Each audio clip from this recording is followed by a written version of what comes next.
todo eso. Amén. Quiero que me acompañe, por favor, en su Biblia, en el libro de Génesis, capítulo 29, versículo 15. Esta es una historia muy conocida. Es una historia que todos al menos la hemos escuchado, a lo mejor alguna parte o a lo mejor completa, ¿verdad? Pero es una historia muy conocida del libro de Génesis. Es la historia de Jacob y su trato con Labán. Génesis capítulo 29, versículo 15 en adelante dice: entonces dijo Labán a Jacob: por ser tú mi hermano, ¿me servirás de balde? Dime cuál será tu salario. Y Labán tenía dos hijas, el nombre de la mayor era Lea y el nombre de la menor Raquel. Y los ojos de Lea eran delicados, pero Raquel era de lindo semblante y de hermoso parecer. Y Jacob amó a Raquel y dijo: yo te serviré 7 años por Raquel, tu hija menor. Y Labán respondió: mejor es que te la dé a ti y no que la dé a otro hombre.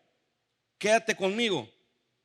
Así sirvió Jacob por Raquel 7 años, y escucha esto, y le parecieron como pocos días, porque la amaba. Entonces dijo Jacob a Labán: dame mi mujer, porque mi tiempo se ha cumplido para unirme a ella. Entonces Labán juntó a todos los varones de aquel lugar e hizo banquete. Y sucedió que a la noche tomó a Lea su hija y se la trajo, y él se llegó a ella. Y dio Labán su sierva Zilpa a su hija Lea por criada. Venida la mañana, he aquí que era Lea. Y Jacob dijo a Labán: ¿qué es esto que me has hecho? ¿No te he servido por Raquel? ¿Por qué pues me has engañado? Y Labán respondió: no se hace así en nuestro lugar, que se dé la menor antes que la mayor. Cumple la semana de esta y se te dará también la otra, por el servicio que hagas conmigo otros 7 años.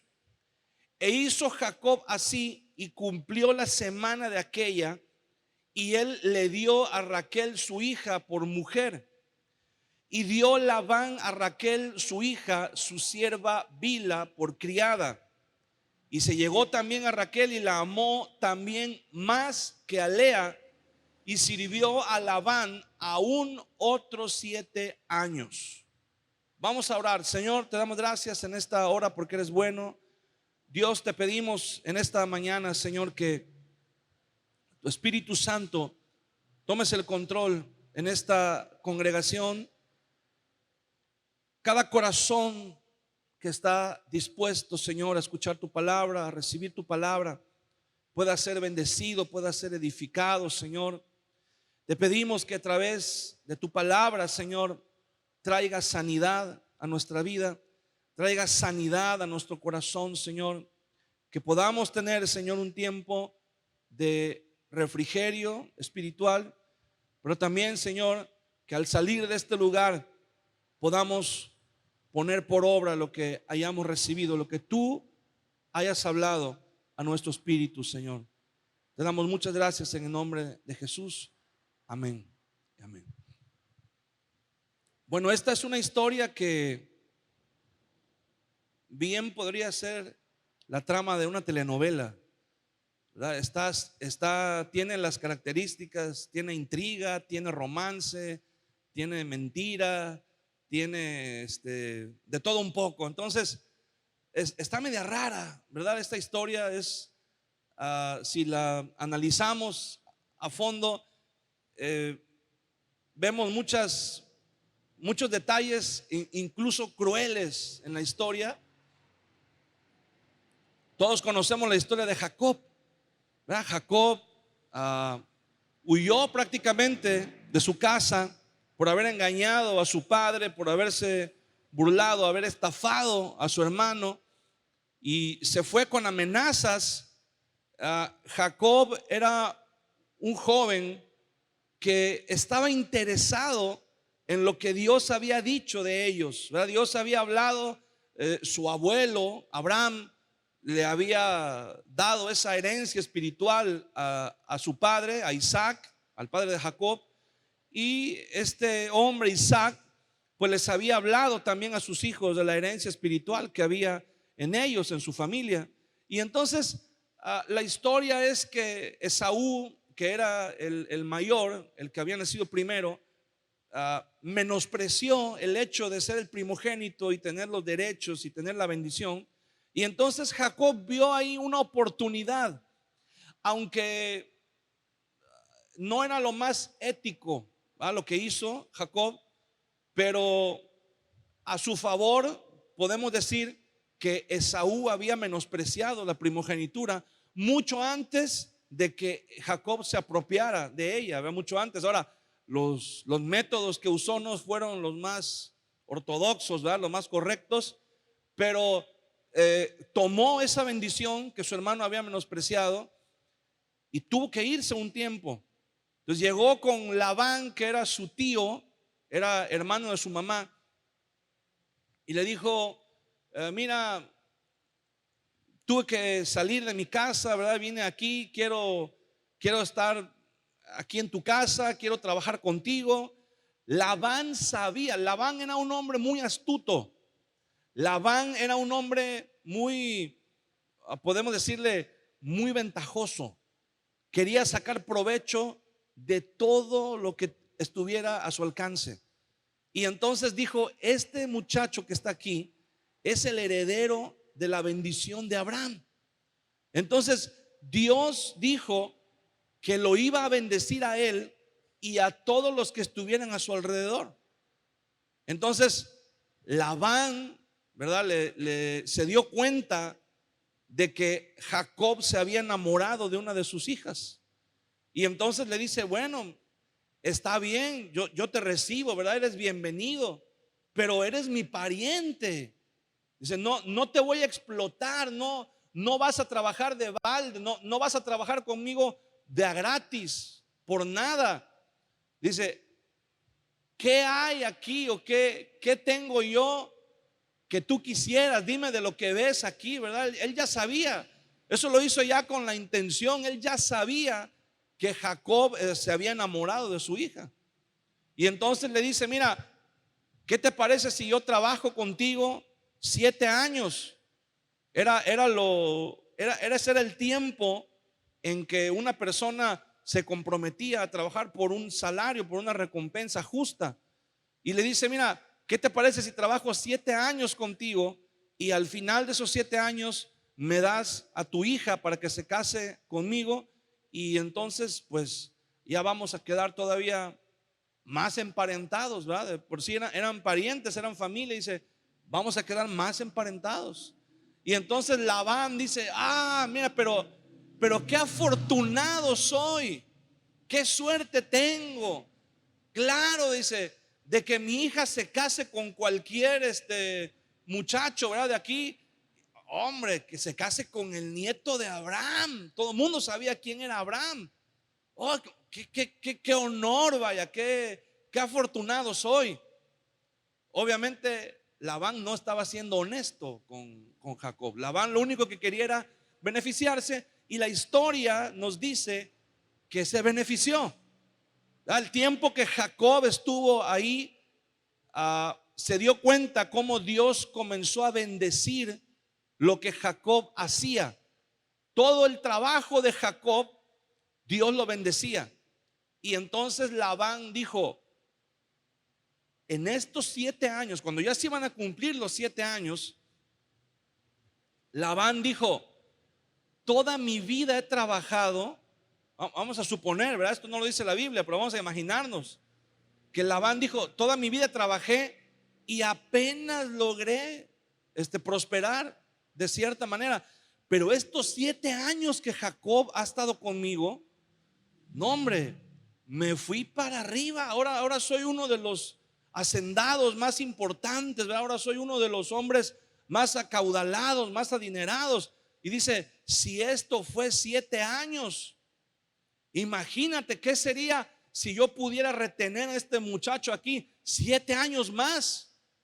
Y comenzó a maquinar en su mente, ¿cómo le hago para que Jacob se quede 7 años más conmigo?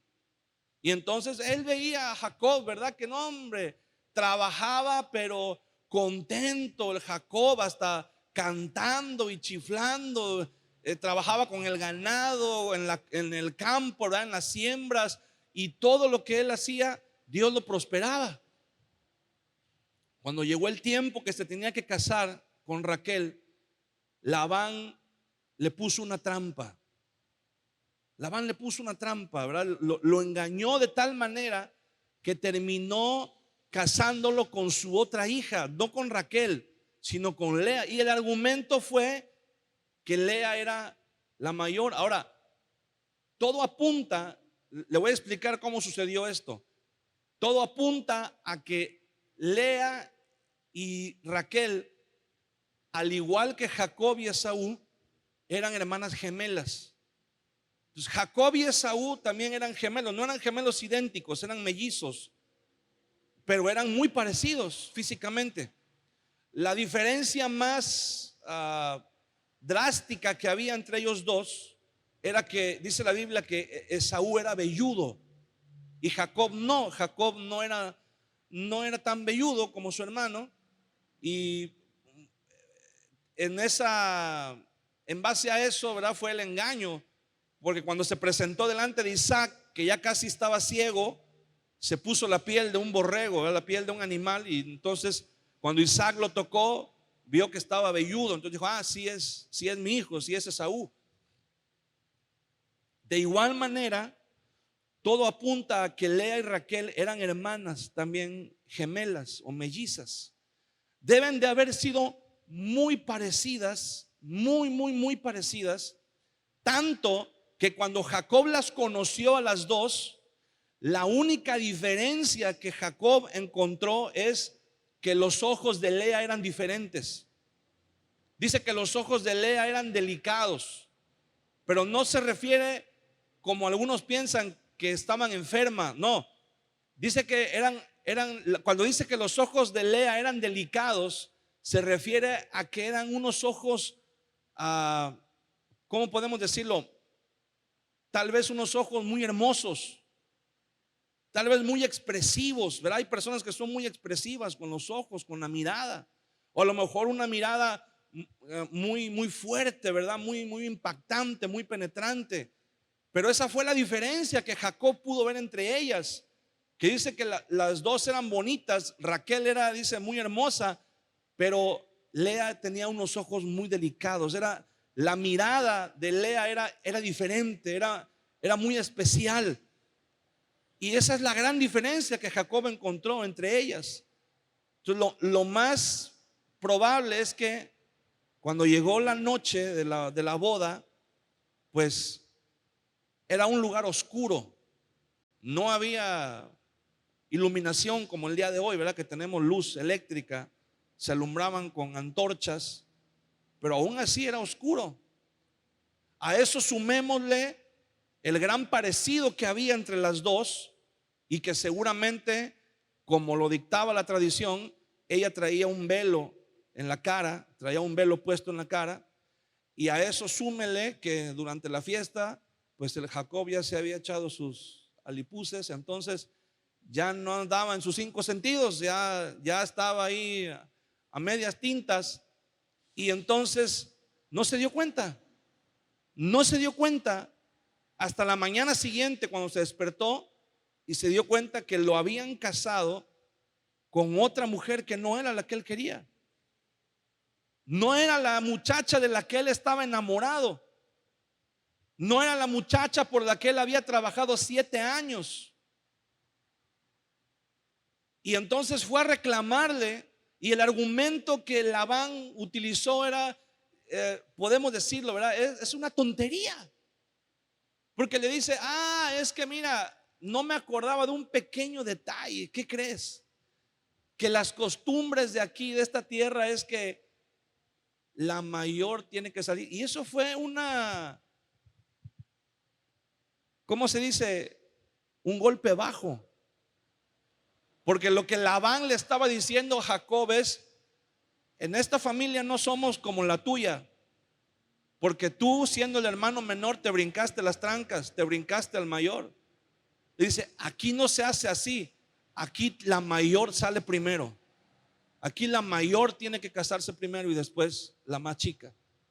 Que cuando se refiere a la mayor y la menor, simplemente se está refiriendo a la que nació primero, pues así como Jacob y Esaú, que Esaú salió primero del vientre de su madre, pero Jacob dice que lo tenía agarrado por el tobillo. Entonces Labán desde ese momento se revela, ya no como el tío suegro amoroso, ¿verdad? Ya no como el tío suegro protector que le dijo: bienvenido muchacho, mira qué bueno. No, no, no. Ya le dijo: ahora ya te tengo agarrado, ahora ya no te puedes ir. Y se revela todavía más los planes de Labán, cuando le dice, al ver, seguramente Jacob estaba pues en shock, ¿verdad? De decir: ¿qué pasó? Me cambiaron la jugada, ¿verdad? De última hora. Y seguramente aprovechando ese aturdimiento que todavía tenía, le dice: pero mira, para que veas que soy buena onda contigo, dice: trabájame otros 7 años y te doy también a la otra para que te cases, ¿verdad? Y te llevas la bendición doble. Y dice la Biblia, muy a pesar de lo que pudiera dictar la lógica, Jacob aceptó trabajar 7 años más para casarse con Raquel. En ese momento Jacob dice: mira, ya me la hiciste. Pero le dice: pero no me voy a quedar de brazos cruzados. Dice: aunque tenga que trabajar 7 años más, pero voy a casarme con esta muchacha. Y aquí en esta historia podemos ver muchos matices, ¿verdad? Podemos ver cómo las mujeres, y en este caso las hijas, ¿verdad? En el caso de Labán, eran simplemente moneda de cambio para hacer tratos, para hacer un convenio según lo que más le beneficiara. En este caso a Labán, ¿verdad? Podemos ver también el caso de Jacob, cómo fue burlado. Y mire, aquí el punto a donde quiero llegar es que cualquier persona hubiera tenido dos opciones. Cualquier persona la primera opción que hubiera podido tomar era: ¿sabes qué? Pues no me vas a dar a tu otra hija, pues tampoco quiero a esta. Y ahí nos vemos y me voy y sigo soltero para siempre, ¿verdad? Después de una decepción amorosa así, todos decimos lo mismo, ¿verdad? No, ya ahora me voy a quedar soltero para siempre, ya me voy a dedicar a servirle al Señor y todo. Y no es cierto, ¿verdad? Eso decimos en el momento, pero ya después se nos pasa esa negatividad. Y Jacob pudo haber dicho eso: no seas tramposo, Labán. Ahora por ser así de tácala y por ser así de ventajoso, ahora me voy y ahí nos vemos y ahí te dejo a tus dos hijas. O la otra opción que pudo haber tomado Jacob es decir: pues ya me quedo con esta. Ya, total, ya me casé, ya se hizo la fiesta, ya se anunció, ya todo el mundo sabe que estoy casado. Es más, hasta podríamos pensar, ¿verdad? Aunque suene un poco cruel, aunque suene un poco grotesco, tal vez, si usted quiere, pero alguien podría decir: total, se parecen. ¿Qué más quieres? O sea, ya emparentaste con quien querías, ya tienes la bendición, tienes, y bueno, pues no es la muchacha que tú querías, pero pues es lo más parecido, ¿verdad? Y Jacob dijo no. Jacob tomó la tercera opción, la que nadie hubiera pensado tal vez. Y le dice, voy a trabajar 7 años más. Y hay una razón por la que Jacob dijo, voy a trabajar 7 años más. Y es la misma razón por la que trabajó los primeros 7 años. Dice el versículo 20, así sirvió Jacob por Raquel 7 años. Y le parecieron pocos días, dice, porque la amaba. Y el punto es, hermano, que cuando amamos algo, cuando en este caso, ¿verdad? Jacob se enamoró de Raquel, era una muchacha, era una persona a quien él amaba. Pero cuando amamos algo, hermano, cuando hay algo de lo que estamos enamorados, ya no hablando solamente de una relación personal, ya no hablando solamente del noviazgo o del matrimonio, pero cuando hay algo que amamos, cuando hay algo que tú amas, cuando hay algo que tú anhelas, cuando hay algo que tú deseas, cuando te propones una meta en la vida y quieres alcanzarla y estás enamorado de esa meta y estás enamorada y comprometida con esa meta, todo lo que tengas que hacer para alcanzar esa meta es poco. Todo lo que tengas que hacer para lograr eso que tú te estás proponiendo, ¿verdad? Por ejemplo, tú puedes decir, una persona puede decir, no, pues yo quiero estudiar tal carrera, ¿verdad? Tal profesión. Y cuando ves el plan de estudios, dice, son 5 años que voy a tener que estar yendo a la escuela todos los días. Son 5 años que voy a estar batallando tal vez, que no voy a poder ir tal vez a fiestas, que voy a tener que estar estudiando. Son 5 años que voy a estar todos los días conviviendo y estando ahí, ¿verdad? Con mis compañeros, con los maestros. Pero quiero estudiar esa carrera, quiero llegar a ser un profesionista, ese es mi sueño, eso es lo que yo deseo, eso es lo que yo anhelo. Y cuando una persona se propone eso, hermano, el tiempo se le va volando. El tiempo se le va, pero rápido. Porque lo ama tanto, porque lo anhela tanto, porque lo desea tanto. Y aunque le pongan obstáculos, y aunque vengan crisis, aunque vengan, ¿verdad? Cuando una persona dice, por ejemplo, una persona dice, me voy a comprar ese carro. Ese carro, ¿verdad? Es el carro de mis sueños. Siempre lo he querido, siempre lo he soñado que manejo ese carro. Y me lo voy a proponer, ¿verdad? Voy a trabajar horas extras, voy a ahorrar, voy a recortar mi presupuesto, mis gastos. Voy a ver cuáles son los gastos que tengo que no son muy necesarios, ¿verdad?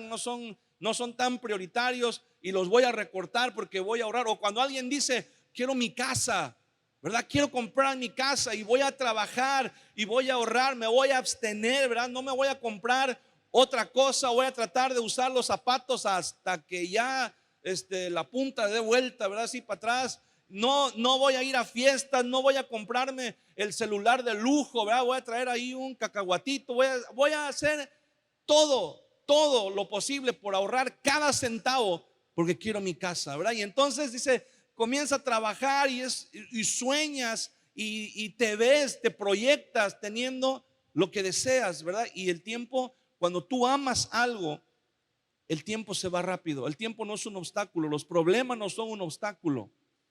Pero Jacob, dice la Biblia, amó a Raquel y se propuso trabajar 7 años. Y cuando llegaron los 7 años y Labán se burló de él y le cambió, ¿verdad? Eso fue un acto de crueldad desde donde tú lo veas. Un acto de crueldad hacia Jacob porque había sido fiel con él, porque había sido honesto, porque había sido íntegro en su trabajo. Fue un acto de crueldad hacia sus hijas porque las utilizó, solamente las usó como un medio para alcanzar el fin que él quería, que era retener a Jacob. Fue un acto de crueldad en todos los sentidos, ¿verdad? Fue una trampa, fue algo deshonesto, algo vil, algo ruin, vaya, fue lo peor. Pero Jacob dice, le entro, ¿verdad? Es como que Labán le dijo, ¿te la llevas o le entras a la catafixia, ¿verdad? Y Jacob dice, le entro. Y se quedó 7 años más. Hermano, ¿cuántas veces usted y yo decimos que amamos a Dios? Decimos que amamos al Señor. Decimos que amamos la obra de Dios. Pero, hermano, cuando usted y yo sabemos a dónde el Señor nos llama, mira, cuando estudiamos la palabra del Señor, nos damos cuenta de algo. Por eso dice Santiago en su carta que la palabra del Señor es como un espejo. Cuando nos vemos en el espejo no miente, ¿verdad? El espejo siempre nos va a decir la verdad, la realidad. El espejo no es como las redes sociales. En las redes sociales, si usted se toma una foto y usted quiere subir la foto, usted le puede poner filtros. Usted dice, a ver, le voy a poner un filtro de tal manera que me vea yo un poquito más delgado, ¿no? Me voy a acomodar de tal manera que tengo aquí unas manchitas, algo, me voy a poner ahí, ¿verdad? Para que no se vea. Le voy a poner así como que más brillo en los ojos, le voy a poner hasta en el pelo, ¿verdad? Así, bueno, una transformación total.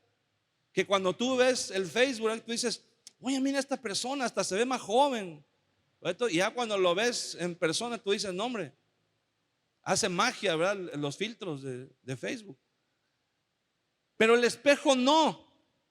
El espejo siempre te va a decir la verdad.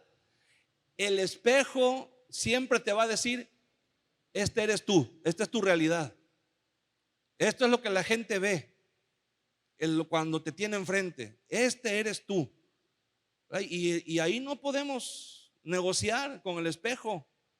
No podemos decirle al espejo, oye, espérate, no seas tan cruel, no seas tan así, ¿verdad? Ten un poco de compasión.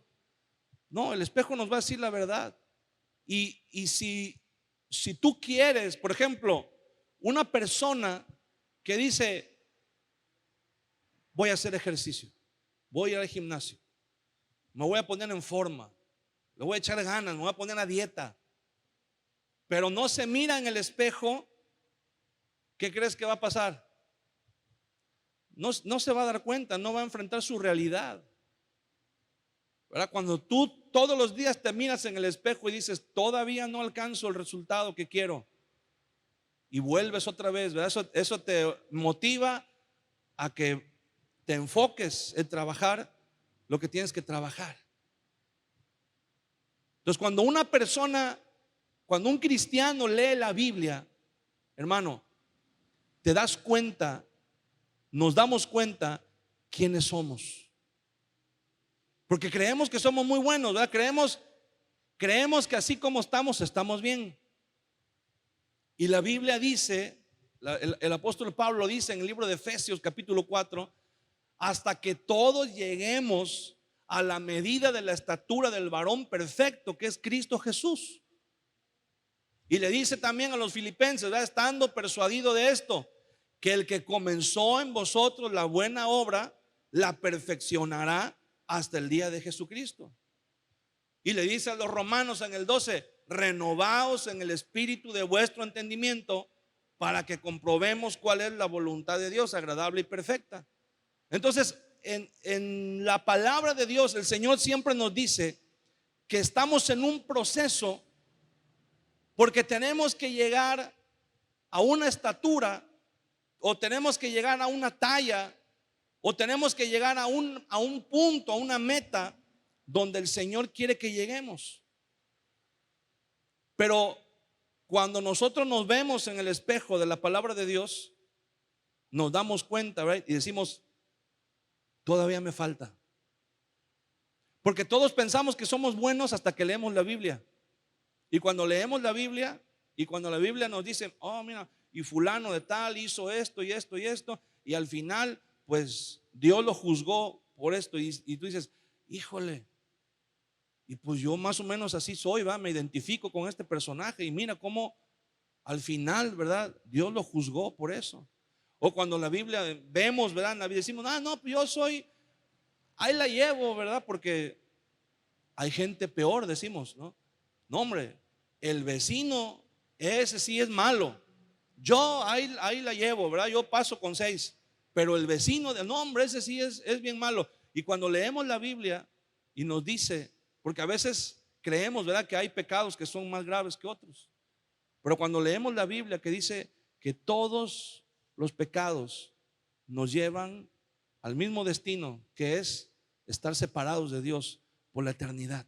Entonces nos damos cuenta y decimos, híjole, ahí estoy yo también. Ahí en esa lista, ahí aparezco yo también.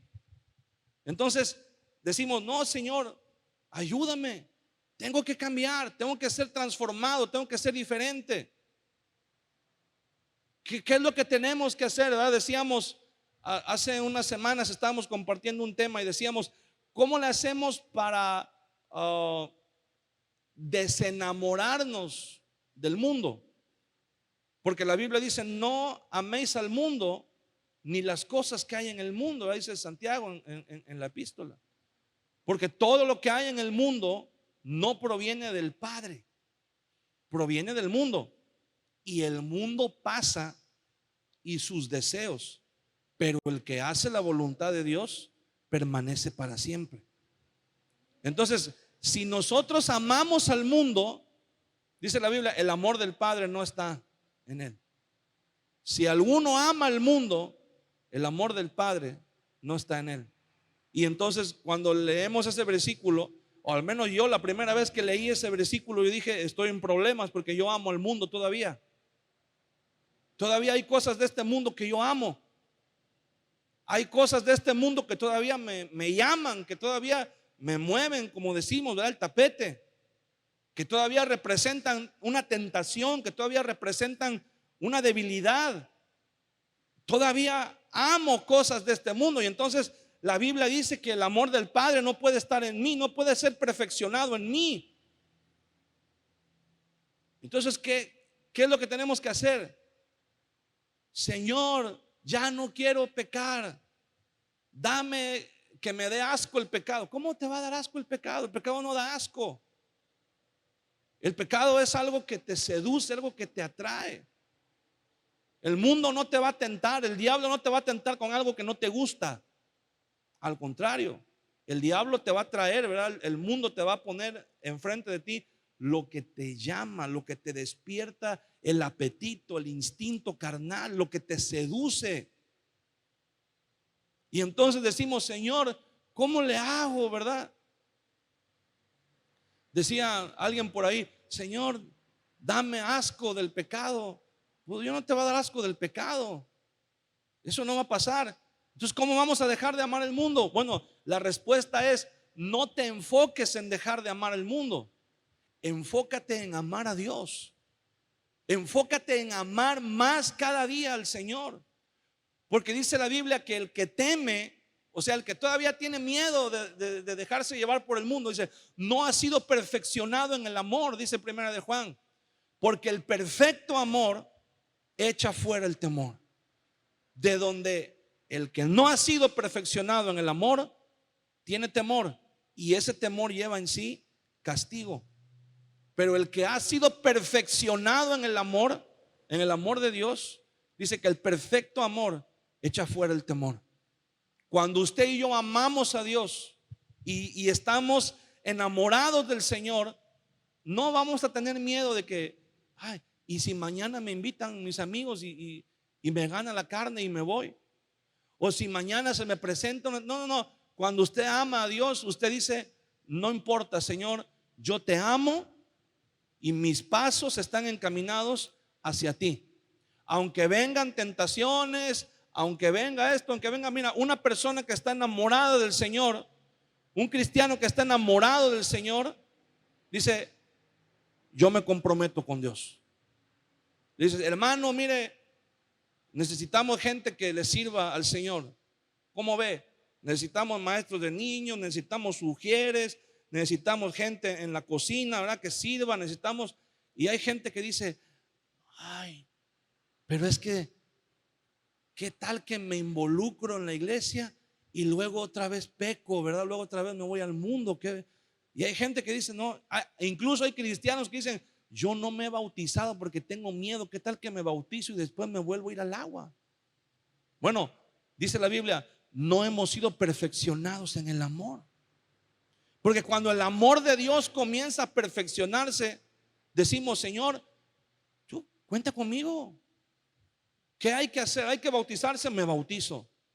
Oye, pero van a venir tentaciones. Sí, pero yo estoy enamorado del Señor y no importa lo que tenga que dejar, no importa la gente, ¿verdad? Que tenga yo que cortar, pero mi deseo es servirle a Dios. Mi deseo es estar con el Señor y tenemos ese deseo, hermano. El cristiano, hermano, amamos a Dios. Amén. Amamos al Señor y nuestro deseo es llegar, como dice el apóstol Pablo, a la estatura del varón perfecto. Pero ¿qué cree? A veces nos cuesta mucho trabajo. Hay algo que la Biblia llama el temor de Dios, y el temor de Dios tiene que estar siempre en nuestro corazón. ¿Qué es el temor de Dios? ¿Cómo entendemos nosotros el temor de Dios? El temor de Dios es cuando asimilamos, cuando realizamos en nuestra mente que no importa dónde o con quién estemos, no importa el lugar, no importa la hora, no importa. El temor de Dios es que siempre tenemos que estar conscientes que donde quiera que estemos, Dios nos está observando. Dios nos está observando. Ese es el temor de Dios. ¿Quieres ver a alguien sin temor de Dios?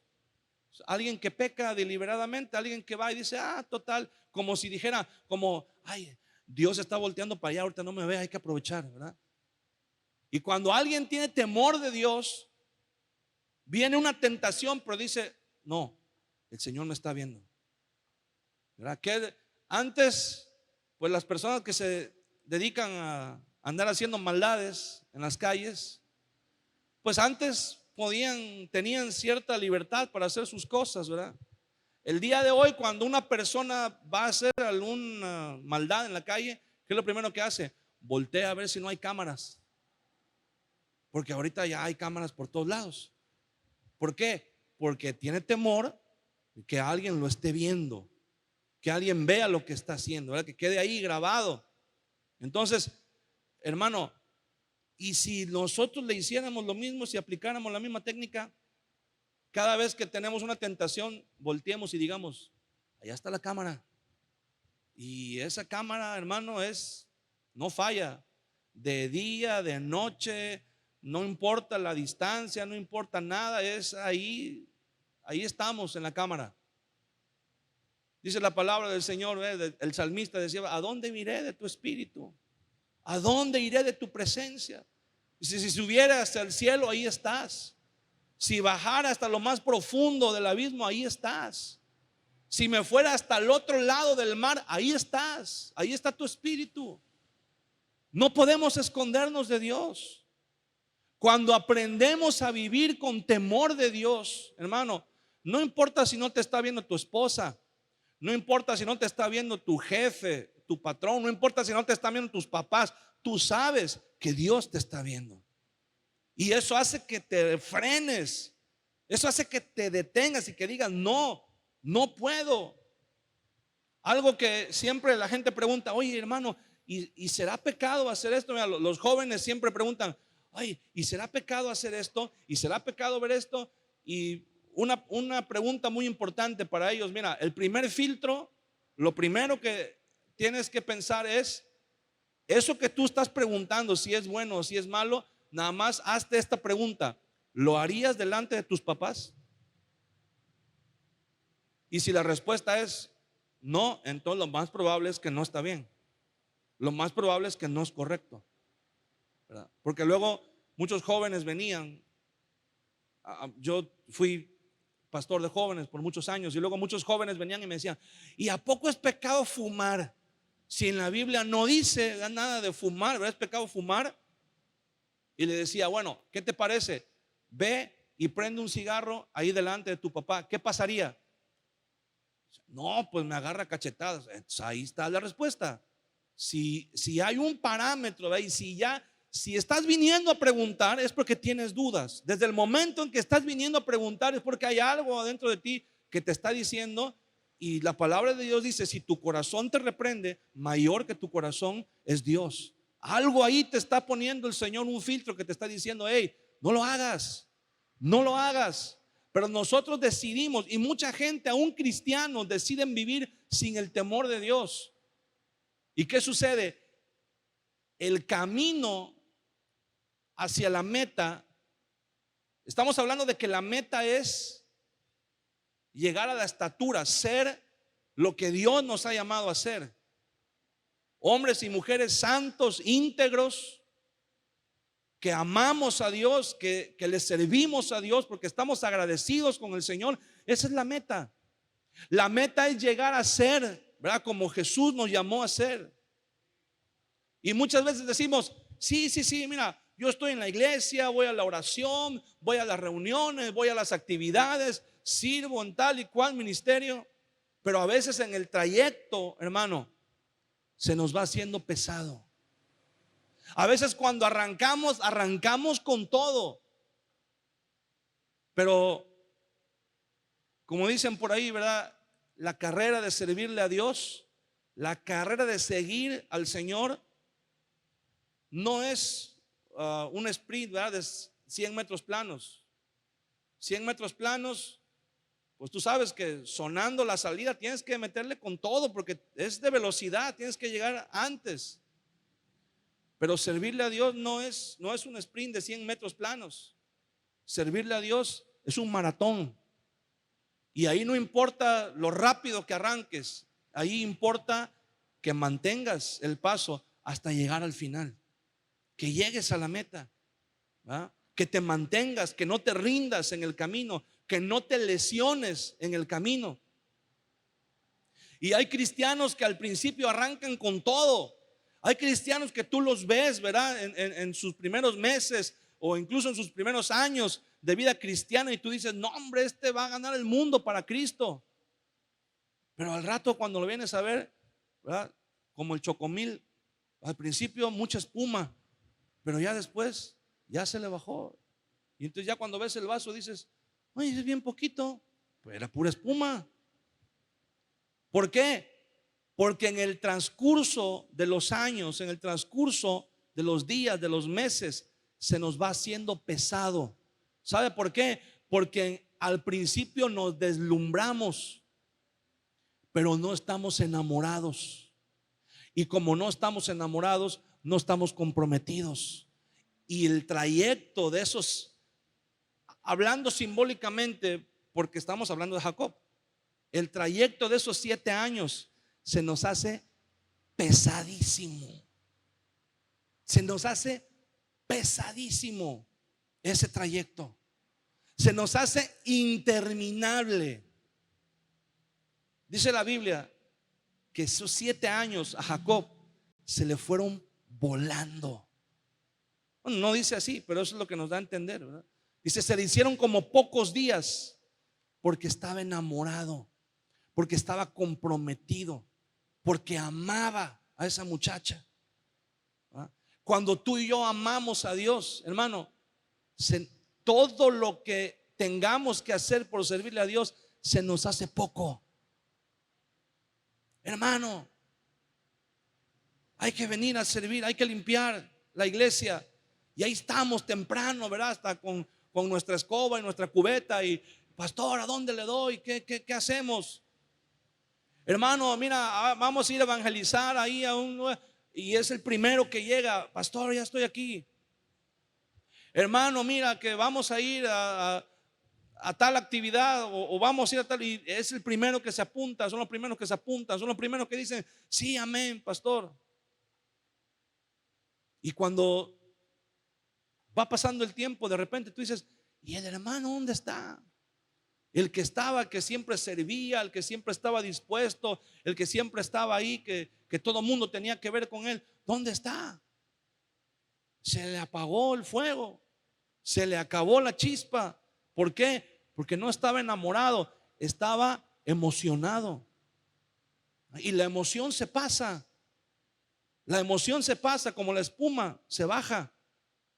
Pero el amor no. Hay cristianos que son como la semilla de la sandía.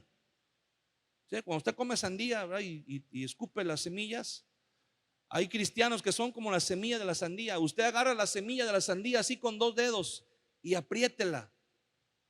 La semilla de la sandía, entre más duro la aprietes, más lejos sale disparada. Hay cristianos que entre viene y la presión, y cuando sienten la presión salen disparados. Ya no los ves, ya no los encuentras. Pero hay cristianos que son como las tachuelas, que mientras más lo aprietan, más se clavan. Mientras más presión viene, más se aferran, más se clavan, más se quedan en Cristo. Hay cristianos que de repente viene la tribulación, de repente ya las cosas no son como ellos querían, de repente ya el hermano los miró feo, de repente llegaron a la iglesia y ya no le hicieron fiesta, ya tal a lo mejor entró y alguien no se dio cuenta que entró y no lo saludó y se lastimó y ya se fue. O a lo mejor, ¿verdad? Hay personas que vienen y dicen: oh, pues mira, el pastor dijo que si yo doy $1, el Señor me regresa 100, ¿verdad? Y entonces, pues si $1 me regresa 100, entonces voy a dar 100 para que el Señor me regrese, no sé, 10,000, 100,000, 1,000,000, no sé. Y hay gente que así lo hace, hermano. Hay gente que trae al Señor y que da y que le sirve al Señor, pero no por los motivos correctos. ¿Y qué sucede? De repente no hay. De repente llega el momento en que: Señor, pero si yo di, Señor, pero si yo sembré, y se suponía, ¿verdad?, que la cosecha iba a estar buena, y de repente no hubo cosecha. Y de repente caes en la cuenta de que, así como a Jacob, ¿verdad?, te timaron, te engañaron, te estafaron, te sientes estafado y dices: ya estuvo, eso no, la iglesia es pura mentira, no, los hermanos son bien hipócritas, no, Dios ni existe. Y se van. ¿Por qué? Porque era emoción. Pero cuando estás enamorado del Señor, cuando estás cautivado por el Señor, dice la Biblia, 7 años le parecieron como pocos días. No importa, hay que estar, hay que servir, hay que dar, no importa. Aquí estoy, Señor, aquí estoy, ¿verdad? Cuando estamos agradecidos con el Señor, hermano, no importa a dónde te manden, no importa lo que te pidan, no importa, ¿verdad?, el compromiso, el nivel de compromiso. Ahí estamos. ¿Por qué? Porque entendemos que nuestra vida ya no nos pertenece, que nuestra vida ya no es nuestra, ahora es del Señor. Ahora le pertenece a Cristo. Nuestros bienes, hermano, ¿de quién son? Del Señor. ¿Qué tendríamos sin la bendición de Dios? No tendríamos nada.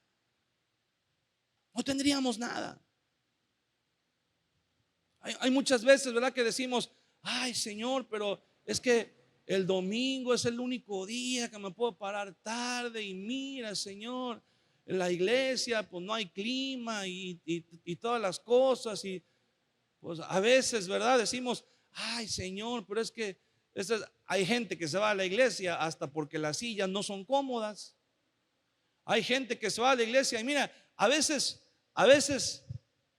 vienen pensamientos, y a veces uno también es carne, y a veces vienen pensamientos y digo: sí, es cierto, Señor, la gente no va a la iglesia porque no hay condiciones, ¿verdad? Hay calor, hay ruido, las sillas están incómodas, está todo, pero luego el Señor tiene sus maneras de contestar. Y luego me he topado con cristianos que vienen de otras iglesias no solamente que vienen aquí, pero que se van de otras iglesias y tú dices, hablando en un pensamiento tal vez un poco carnal, dices, ¿por qué se van? ¿Por qué te fuiste de esa iglesia si tiene todas las comodidades? ¿Por qué te fuiste si hay clima, si hay butacas acoginadas, si hay un buen programa para niños, si hay un buen servicio, ¿verdad? Si hay, hasta incluso hay excelentes predicadores y pastores muchas veces en las iglesias, pero a veces la gente no se halla, a veces hay algo que falta, a veces hay algo que simple y sencillamente no es el lugar donde Dios quiere que estén. Y el Señor los mueve y el Señor los lleva a veces a otros lugares. Y entonces nos damos cuenta y decimos, sí es cierto, Señor, no es eso. Porque cuando amamos a Dios, hermano, cuando de verdad estamos enamorados del Señor, cuando de verdad estamos cautivados y estamos comprometidos con el Señor, hermano, no importa las condiciones en que nos encontremos.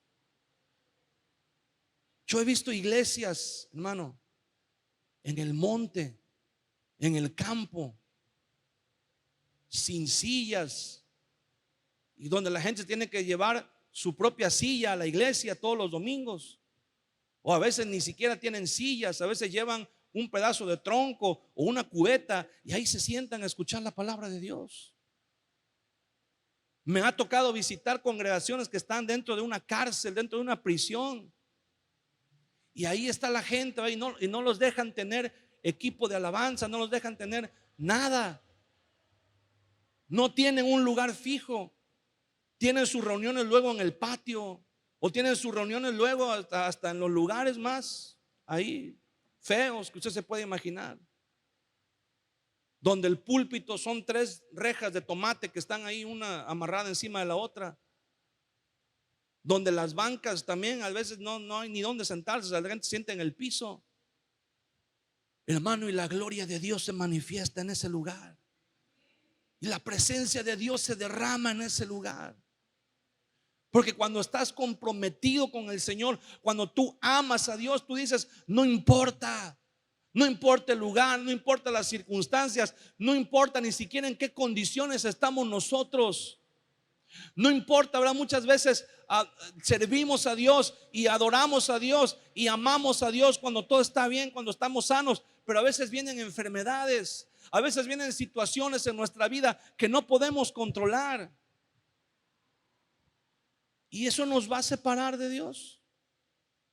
Dice la palabra del Señor que somos de Él, sea que vivamos, sea que muramos, no importa dónde estemos, no importa en qué condiciones, no importa con quién estemos. La Biblia dice que somos del Señor y nadie nos puede arrebatar de su mano.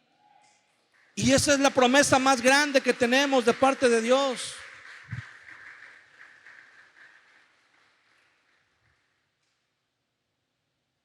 Pero cuando no amamos a Dios, cuando no estamos comprometidos con el Señor, hermano, todo se nos va a hacer pesado, todo se nos va a hacer mucho, todo se nos va a hacer, hermano, como una persona decía, ¿cómo? El diezmo, ¿cómo querés que vamos a dar el 10% del salario? Y una persona decía, es que mira, eso era antes en la ley. Ahora ya Cristo nos liberó de la ley, ya Cristo nos liberó del diezmo, ya Cristo nos liberó del 10%. Y dice, sí, efectivamente, hermano, ya Cristo nos liberó del 10%. Ahora si quieres puedes dar el 20, el 30, el 50, lo que tú quieras. No te preocupes, ya el Señor nos liberó del 10, ¿verdad? Pero cuando no hay un compromiso con el Señor, hermano, qué difícil se nos hace. Qué difícil se nos hace. Una vez cuenta una historia que una familia fue a una iglesia y era de esas familias que hay que echarles un poquito de aflojatodo aquí para que usted sabe. Y llegaron a la iglesia y estaban, ¿verdad? El matrimonio y sus 2 hijos, y estuvieron en la alabanza y estuvieron en la predicación, ¿verdad? Y de repente llegó la hora de recoger las ofrendas y los diezmos. Y cuando llegaron ahí, ¿verdad?, a su lugar, entonces agarró el papá y metió la mano en la bolsa. Y ya uno sabe en la bolsa, ¿verdad?, dónde está cada. Y la metió hasta el fondo, hasta el fondo, hasta el fondo, donde se van las moneditas. Y sacó una moneda de 2 pesos y la echó ahí en el canasto de las ofrendas. Y pasó, ¿verdad? Terminó el culto, se fueron. Y cuando iban en el carro, iban platicando. Y decía: ¿te fijaste que el predicador ni sabe hablar bien? Se enreda en las palabras y no se puede expresar bien. Habla todo mocho, ¿verdad? Se ve que ni la escuela terminó. ¿Y te diste cuenta los músicos cómo se equivocaron? ¿Te diste cuenta el que estaba cantando cómo se le fue el gallo? ¿Y te diste cuenta las personas que estaban sentadas ahí junto cómo tenían ahí todo estaba todo? Oye, sí, y luego los baños no estaban bien limpios, estaban así todos medios acá, medios. No. Y luego el clima ni enfriaba bien. Sí, iban platicando, ¿verdad? Y los niños iban atrás. Y de repente el niño más chiquito se para y le toca el hombro al papá y le dice: oye, papá, ¿qué pasó, hijo? Dice: ¿y qué querías por 2 pesos? ¿Qué querías, verdad? O sea, ¿cómo podemos nosotros tener a veces el corazón para juzgar y para criticar? Y somos muy buenos a veces, no, hombre, somos bien observadores y matemáticos, ¿verdad? No, hombre, Pitágoras se queda corto, empezamos a sacar cuentas, ¿no? Si yo doy 20 y cada uno da 20, somos tantos, no, hombre, ¿qué le hacen a tanto dinero, verdad?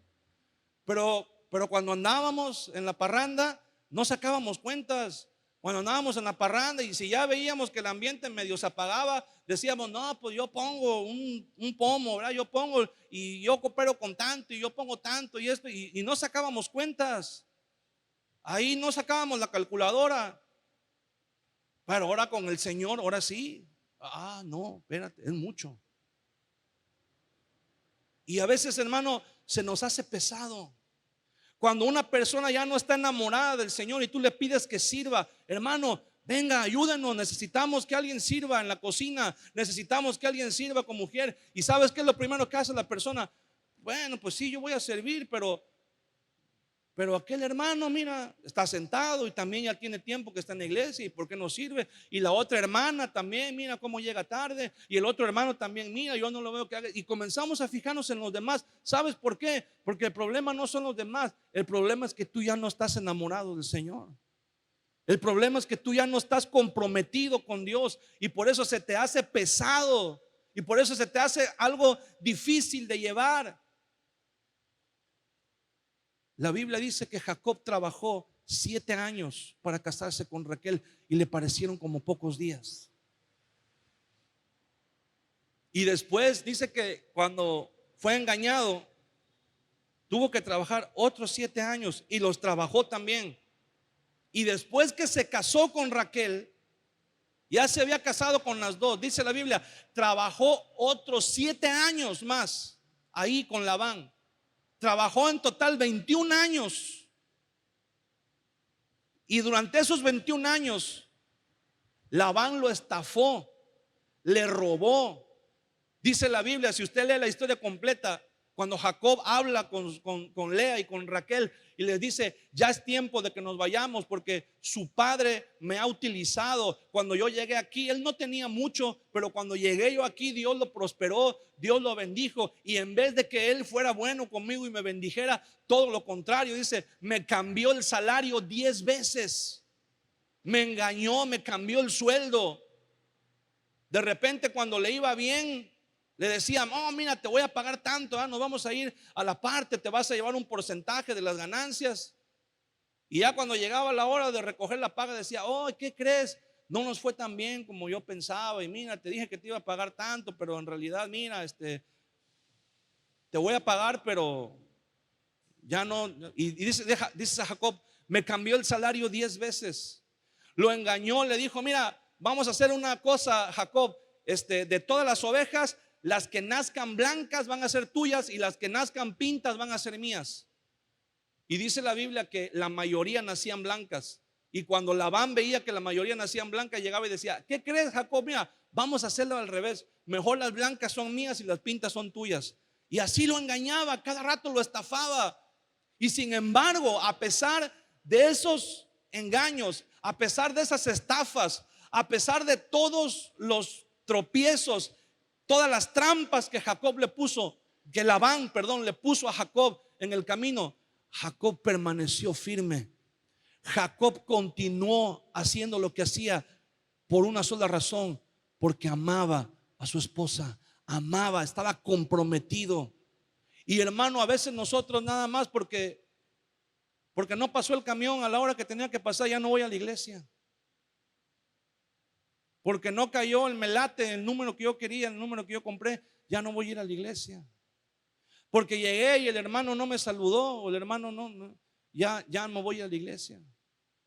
Porque el pastor no me dejó que yo pasara a dar testimonio, me voy a ir a la iglesia.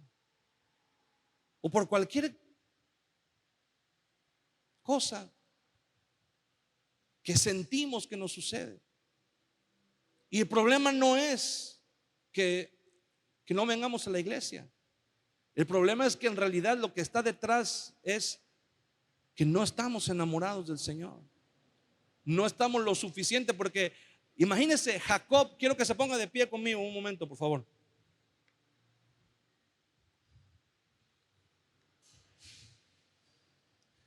Cualquiera hubiera dicho: pues ya, ni modo, me quedo con esta.